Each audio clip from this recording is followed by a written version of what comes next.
ግንቦት 28 ለ38 ዓመት ለ38 ዓመት በግብፅ በረሃ ውስጥ ብቻዋን በአንድ ስንጥቅ ዋሻ ውስጥ ጸጉሯን ለብሳ የኖረች ታላቅ ቅድስት እንደ ርዕሰ ባህታውያን እንደ አባታችን እንደ አቡነ ገብረ መንፈስ ቅዱስ ለ38 ዓመት ጸጉሯ ልብሷ ሆኖላት የኖረች ታላቅ ቅድስት በአምስተኛው መቶ ክፍለ ዘመን የተገኘችው ይህች ቅድስት እስራኤላዊ ስትሆን የተወለደችው ኢየሩሳሌም ውስጥ ነበረ። ታዲያ ወላጆቿ ጎበዝ ክርስቲያኖች ነበሩና ክርስትናን በደንብ አድርገው አስተምረው አሳድገዋታል። አስተማሪዋ ደግሞ ጠንካራ ገዳማዊ መነኮስ ነበርና እየመጣ እሷን ያስተምራትና ከተማ ውስጥ ስለማያድር ተመልሶ ወደ ገዳም ይገባ ነበረ። እንደዚህ እያደረገ በየጊዜው እየመጣ ብሉይን ከሐዲስ ጠንቅቃ እንድትማር አደረጋት። አንድ ቀን ግን እንደተለመደው መምህሯን ልትማር ፈልጋ ብትጠብቀው ሊመጣላት አልቻለም። ጠብቀው በቀረ ጊዜም ሄጄ ምን ሆኖ እንደሆነ ማየት አለብኝ ብላ ወደ ገዳም ሄደች። ከመነኩሴው በዓት ደርሳም በሩን ስታንኳኳ የሚመልስላት አላገኘችም። መልስ የሚመልስላት በሩን የሚከፍትላትም አጥታ ቁማ እያለ ግን ከውስጥ ምርር ብሎ የሚያለቅስ የሰው ለቅሶ ሰማች።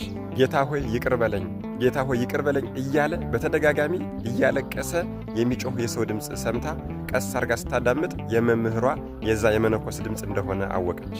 ይህች ቅድስት እናትም በእዚያው ቅጽበት ይሄ ንጹሕ መነኮስ ለራሱ ለነፍሱ እንደዚህ እየሆነ እያለቀሰ ገዳም ላይ ተቀምጦ እንደዚህ የሚማጸን ከሆነ እኔ ከተማ ላይ እንደፈለኩኝ ሆኜ የምኖረውማ እንዴት አይገባኝ አለች። ወዲያው ይህንን እያሰበች ወደ ቤቷ ተመለሰች። የለበሰችውን ልብስ አልቀየረችም። ቤተሰቦቿን አልተሰናበተችም። አተር በዘንቢል እና በአንዲት መንቀል ውሃ ያዘች እና ቀጥታ ወደ ጎልጎታ ሄደች። ወደ ጎልጎታ ወደ ጌታችን መቃብር እንደደረሰች ተደፍታ ማልቀስ ጀመረች።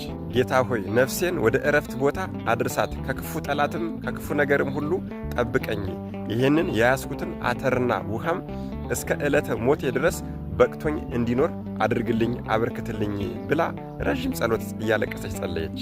ይህንን ብላ እየፈጠነች ከኢየሩሳሌም ተነስታ በእግሯ ቃዴስንና ሲናይ በረሃን አልፋ ግብፅ ደረሰች።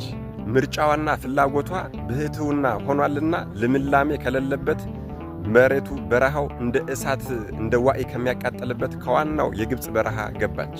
ከዚያም ከያዘችው አተር ለቁመተ ሥጋ ትንሽ እየበላች ከያዘችው ውሃ ጥርኝ ውሃ አንድ እፍኝ ውሃ እየጠጣች ለ38 ዓመት ለ38 ዓመት ምንም አይነት ሰው ሳታይ ብቻዋን ኖረች። በፍጹም ጥንካሬና ተጋድሎ ላይ እያለችም የቀኑ ሐሩር የሌሊቱ ቁር ብርድ ጸላይዋ ላይ ያለውን ልብስ ቦጫጭቆ ቢጥልባት መድኃኔዓለም ኢየሱስ ክርስቶስ ጸጉሯን አሳድጎላት ጸጉሯ ልብስ ሆኗት ኖረች። ጊዜ ዕረፍቷ ሲደርስም ታላቁ የቅዱሳንን ገድል የሚጽፈው አባ ዳንኤል እግዚአብሔር አነሳስቶት ወደዛ በረሃ ሄደ። ልክ እሷን እንዳያትም ተከተላት። እርሷ ግን አባ ዳንኤልን እንዳየችው በተሰነጠቀ አለት ውስጥ ዘላ ገባች። በዚህም ሰዓት አባ ዳንኤል መሬት ላይ እየወደቀና እየሰገደ ወንድ መስለዋለችና እባክህን አባቴ ሆይ አትደበቀኝ፣ ውጣና ባርከኝ አለ።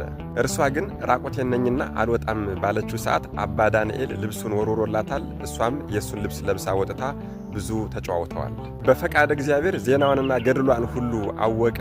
ወደ በዓቷም ዞር ሲል በዘንቢል ሙሉ አተርና ውሃ አየ። ለ38 ዓመታት ተበልቶ ይህ አተር ሙሉ ነበር፣ ውሃውም አልጎደለም። አባታችን አባ ዳንኤልም ይፈትነው ዘንድ ከአተሩም በደንብ አድርጎ እስከሚበቃው ድረስ በላለት፣ ከውሃውም ጠጣለት፣ ግን ሊጎድል አልቻለም። አባታችን አባ ዳንኤልም ወደ እናታችን ዞር አለና እናቴ ሆይ ልብሴን ውሰጂው አላት። እርሷም አይ ሌላ ልብስ ይዘህልኝና አለችው። እርሱም ሌላ ልብስ ይዞላት ሲመጣ አላገኛትም፣ ተሰውራ ነበር።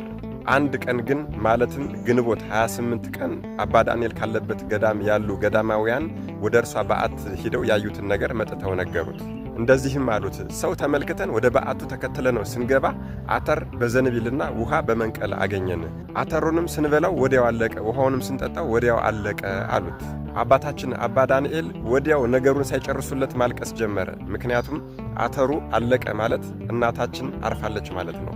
ከበዓቷ ስንወጣ ግን ወደ ምስራቅ ዞራ ሰግዳ ጸጉሯ ሙሉ አካሏን ሸፍኖት አንዲት ሴት አረፋ አገኘን፣ ከሥጋዋም ተባርከን በሰላም ቀበርናት አሉት። ታላቁ አባታችን አባ ዳንኤልም ዜና ገድሏን ጽፎላት ቤተ ክርስቲያናችን ዛሬ በታላቅ ሁኔታ ታከብርላታለች። ይህች ደግ ክርስቲያናዊት ለ38 ዓመት ሰው ሳታይ ጸጉሯ ልብስ ሆኖላት የኖረችው እናታችን ቅድስት ዓመተ ክርስቶስ ግንቦት 28 የዕረፍት በዓሏ ነው። መድኃኔዓለም ኢየሱስ ክርስቶስ ከእናታችን ከቅድስት ዓመተ ክርስቶስ ረድኤት፣ በረከት፣ ምልጃ፣ ቃል ኪዳን፣ ፍቅርና ጽናትን አይለየን። አሜን። ይቆየን።